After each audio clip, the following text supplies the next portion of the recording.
Fala aí pessoal, seu Jorge Nicola, bem-vindos a mais um vídeo do canal, sempre bom ter vocês por aqui, sem perder tempo. Pedir para deixar like, se inscrever no canal e ativar as notificações.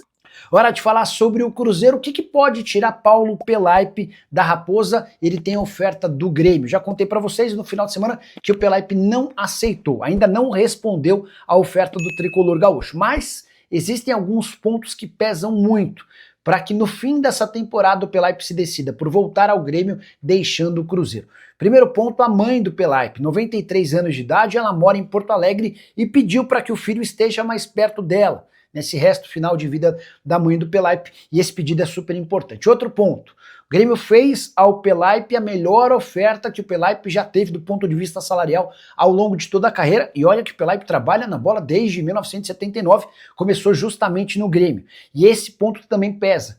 Foram 5 passagens pelo Tricolor Gaúcho, e o Pelaipe tem uma identificação enorme, um carinho, ele é torcedor do Grêmio. E aí, juntando todo esse pacote, dá para imaginar que é grande a chance de um negócio acontecer, mas o Pelaipe, até por respeito ao Pedro Lourenço e ao Pedro Júnior, só vai tomar essa decisão ao fim da temporada, depois de o Cruzeiro terminar sua participação no Campeonato Brasileiro e também nas semifinais da Copa do Brasil, confronto contra o Corinthians marcado para 10 de dezembro. Ô, Rubens Júnior, Cruzeiro na contagem regressiva, vai jogar no feriadão. Não é jogo fácil, não tem vida fácil no Campeonato Brasileiro. Como é que tá a preparação do Cruzeiro pro compromisso de quinta-feira contra o Juventude? Um abraço, boa tarde, Rubinho. Boa tarde pra você, Thiago. Alô, meus amigos, minhas amigas do Rádio Esportes da Itatiaia, confirmando 12h com 31 minutos. O Cruzeiro que teve o sábado de folga, mas ontem já começou o técnico Leonardo Jardim a colocar em prática o que ele pensa de time para o duelo. Você disse bem, Thiago, feriado, quinta-feira, um horário diferente, né, para o meio de semana, às 4 da tarde em Caxias. E o torcedor do Cruzeiro que também já pensando no próximo duelo dentro de casa, que vai ser no domingo, um horário cruel para o torcedor, 8h30 da noite contra o Corinthians. O clube soltou a sua primeira parcial nesta manhã. Já temos quase 20 mil torcedores garantidos para o duelo contra o Corinthians. Com certeza casa cheia para manter a boa média que o Cruzeiro já vem tendo em toda a temporada. E vai ser um dos últimos jogos do clube pelo Campeonato Brasileiro dentro de casa. Lembrando, restando 5 jogos na competição, depois o Corinthians tem o Ceará no Castelão no sábado do dia 29, na quarta-feira, no dia 3 de dezembro, tem o Botafogo, aí sim, o último jogo em casa no Brasileiro, e fecha sua participação na competição, jogo contra o Peixe na Vila. E, evidentemente, a ansiedade vai tomando conta com o Corinthians em termos de Copa do Brasil.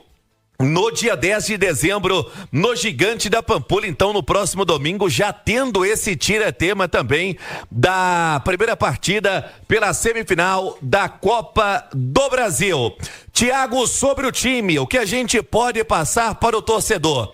A Itatiaia já vem informando sobre muitos desfalques que tem para o jogo. O técnico Leonardo Jardim, lembrando, não vai poder contar com o Matheus Pereira. Para a vaga dele sempre é utilizado o Gabigol. Sem o Arroio, o que tem como primeira opção é o Sinesterra. E a grande dúvida mesmo que vai tomando conta da semana e também das alternativas que tem o técnico do Cruzeiro no dia a dia, sem o Christian, ganha também a possibilidade do Eduardo, que independentemente da função, né, Thiago, para a vaga do Matheus Pereira, ele acaba sendo também alguma alternativa para a vaga do Lucas Silva e também para a posição do Christian, Thiago. Ô, João Vitor Xavier, o Flamengo, já vamos falar da classificação, Alexandre Simões analisando números, mas o Flamengo, na rodada do fim de semana, ampliou um pouco mais sua vantagem em relação ao Palmeiras, que tropeçou na Vila Belmiro, perdendo para o Santos. O Cruzeiro segue ali com 64 pontos. Como não deixar, né, que aquele foco de Copa do Brasil gere um comodismo no Cruzeiro nessa reta final de Campeonato Brasileiro, hein, João? Ô, Thiago, eu acho que temos que dividir em 2 pontos. Primeiro ponto, O Flamengo ganhar o Campeonato Brasileiro não vai ser novidade nenhuma, porque o Flamengo é o time que mais rodadas liderou o Campeonato Brasileiro. Tem um elenco muito forte, tem um time muito forte. O Palmeiras deu uma recuperada nessa reta final, mas convenhamos, o Flamengo liderou a maior parte do Campeonato Brasileiro. Não será uma grande surpresa para ninguém um eventual título do Flamengo no Campeonato Brasileiro. Sobre o Cruzeiro, Thiago, 2 pontos. Ponto número 1. Cruzeiro voltou ao seu lugar. O Cruzeiro está fazendo uma campanha muito digna, uma campanha de ponta, uma campanha à altura do que foi o investimento do Cruzeiro para essa temporada. Eu acho muito injusto não se valorizar um ano do Cruzeiro em que o Cruzeiro volta para a Copa Libertadores se não ganhar o título. Eu vou repetir aqui o que eu tenho dito todo dia. Torcedor de futebol no Brasil tem que parar de achar que o time dele vai ganhar tudo a toda hora, o tempo todo. Eu até não acho que tem sido esse o sentimento do torcedor do Cruzeiro. Acho que o torcedor do Cruzeiro tem reconhecido o belo trabalho do time, e isso se enxerga na arquibancada com a belíssima média de público que o Cruzeiro tem nesse Campeonato Brasileiro. Quando eu falo desse sentimento do torcedor, estou falando de uma maneira generalizada do futebol brasileiro.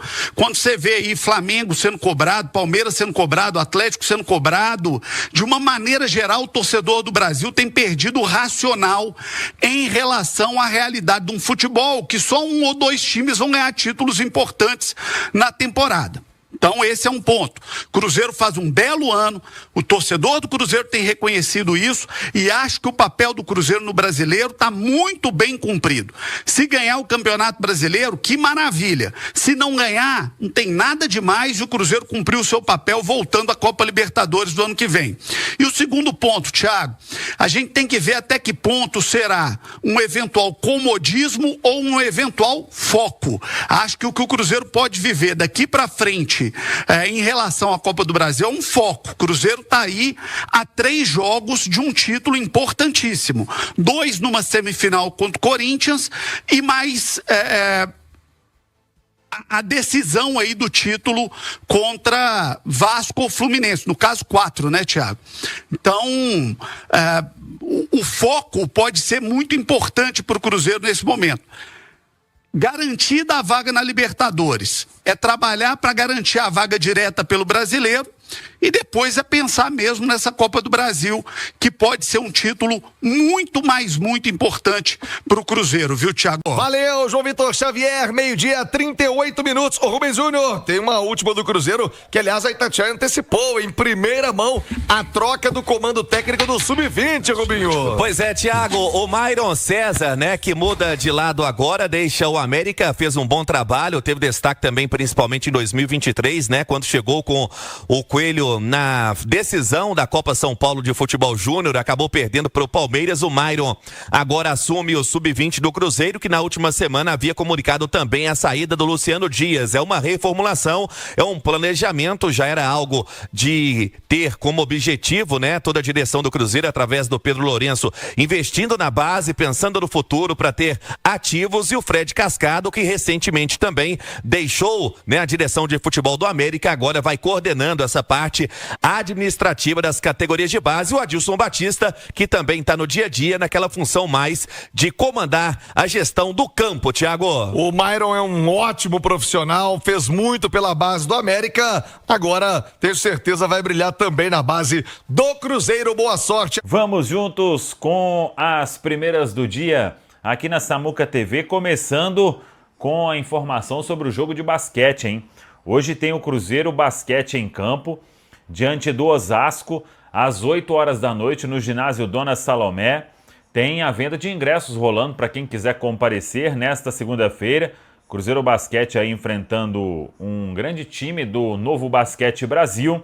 E a novidade é que, se você não for ao ginásio Dona Salomé, você vai assistir com imagens. É isso mesmo. Vamos transmitir com exclusividade aqui na Samuca TV pela primeira vez um jogo do Cruzeiro Basquete, hein? Cruzeiro Basquete contra Osasco às 7h45 da noite. A gente começa os trabalhos, espalhe aí para todo mundo, dê aquela moral, narração do nosso Léo Campos. Teremos o Josias Pereira de comentarista convidado aqui na Samuca TV. Então, transmissão do Novo Basquete Brasil, Cruzeiro e Osasco a partir das 7h45 da noite nesta segunda-feira. O Cruzeiro no futebol se preparando para o duelo diante da equipe do Juventude. O time do técnico Leonardo Jardim treina nesta segunda-feira, dando sequência aí na preparação. Tem hoje, amanhã e quarta, 3 dias para o Leonardo Jardim definir qual time joga diante da equipe do Juventude. Muitos desfalques, já falamos sobre isso. Agora, o Leonardo Jardim, claro que se dependesse dele, ele contaria com um reforço inusitado. Ontem trouxemos a informação de que o Matheus Henrique treinou com o grupo, treinou com bola, e mais alguns dias aí ele já vai poder voltar a ser relacionado. Para quinta, seria uma grande surpresa. Para o final de semana, uma possibilidade, ou para outra semana. Aí até bateria aquele período que a gente disse de 2 semanas mais para que ele voltasse a ser relacionado. Só que vem se recuperando muito bem, dando ótima resposta na recuperação. E aí vamos aguardar o Matheus Henrique, que teve naquele jogo com o Sport a fratura na costela e desde então vem se recuperando. Hoje o técnico Carlo Ancelotti vai definir se Fabrício Bruno começa ou não o amistoso desta terça-feira diante da Tunísia. E por que isso interfere na vida do Cruzeiro é que o Fabrício Bruno vai retornar depois do jogo, de carona aí no avião da Leila Pereira com o Vitor Roque e com o Paulo Henrique do Vasco.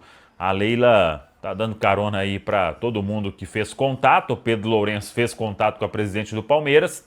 E o Fabrício Bruno então volta depois do jogo e na quarta-feira vai se encontrar com a delegação em Caxias do Sul. E aí fica essa dúvida aí se ele joga o amistoso ou se ele vem descansado para este compromisso diante da equipe do Juventude. Para a gente fechar, Myron César será anunciado hoje como novo técnico do Sub-20 do Cruzeiro.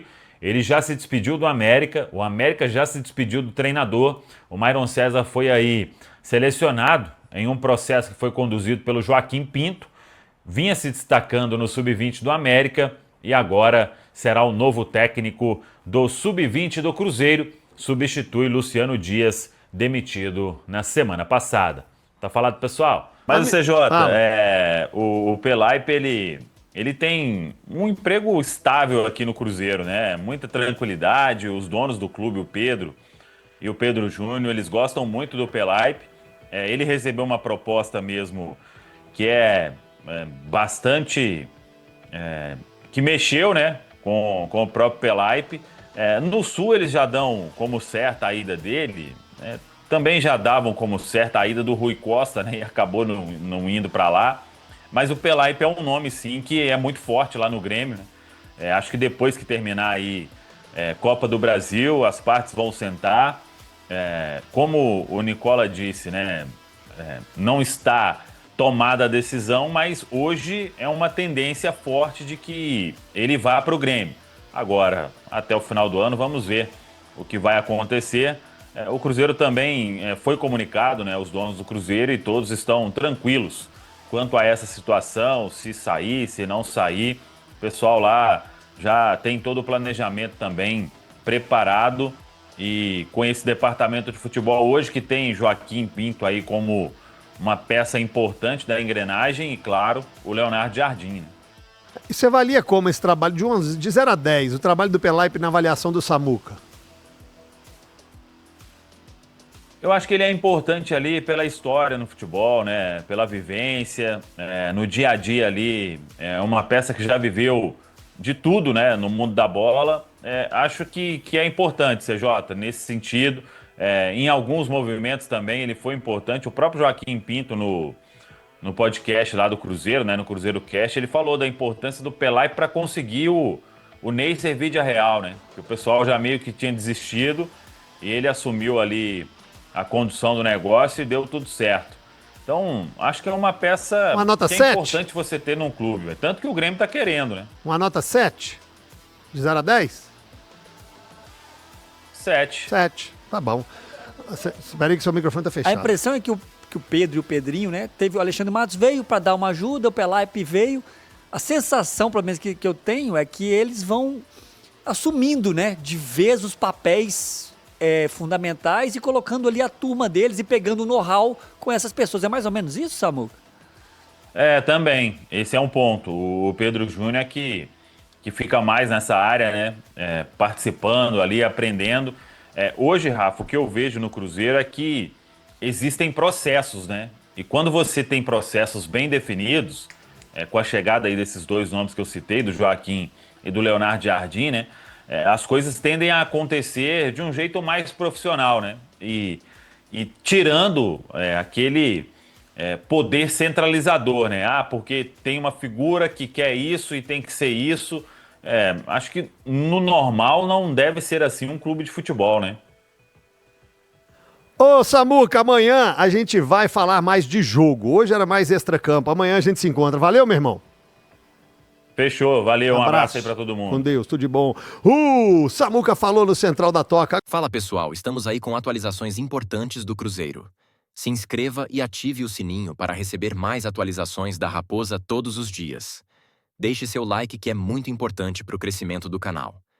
Utilize o espaço aqui embaixo para registrar sua opinião. Ficamos por aqui com mais esse giro de notícias. Um abraço e até o próximo vídeo.